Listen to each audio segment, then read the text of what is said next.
Lupe, you've been doing films for almost 30 years. You have close to 40 different films. You've done television too. You started doing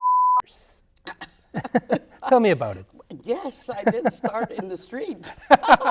Not on screen? Well, I'll tell you, it was totally unintentional because when I first started, I didn't know where to go and whatnot.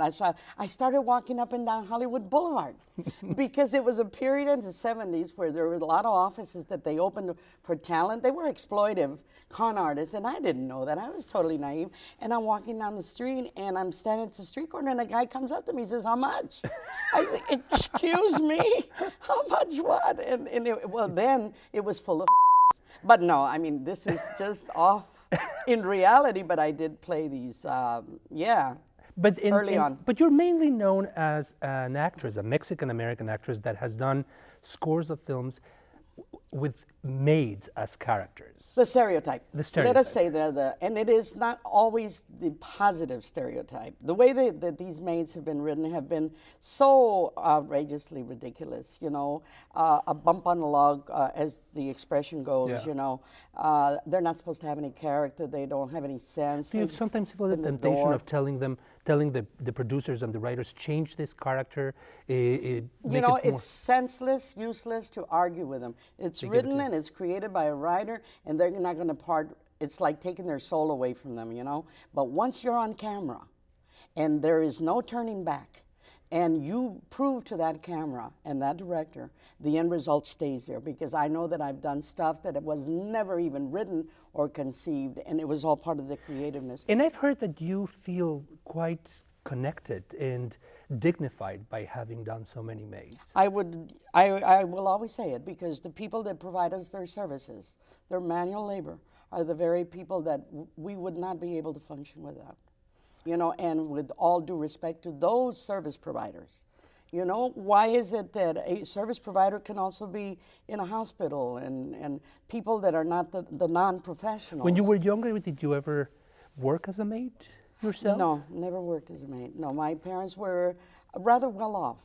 They were business people. You were born in El Paso? El Paso, Texas, yeah. And my parents were both first-generation Mexican born. My mother didn't speak English.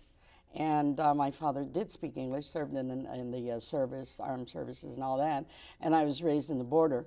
And I was raised among Jewish kids at high school, African Americans that spoke Spanish, Lebanese, Syrians from the Middle East. You spoke Spanish at home? My first language was English. Yeah. Because we lived in New Orleans and we lived in Mississippi because of my father. But then What kind of business did your father have? Tortillerías. Oh, really? Making tortillas? Fábricas de tortillas.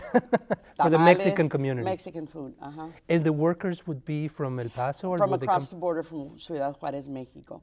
And so I was really very closely exposed in the most positive way, to another world that I would come to represent and interpret in my roles.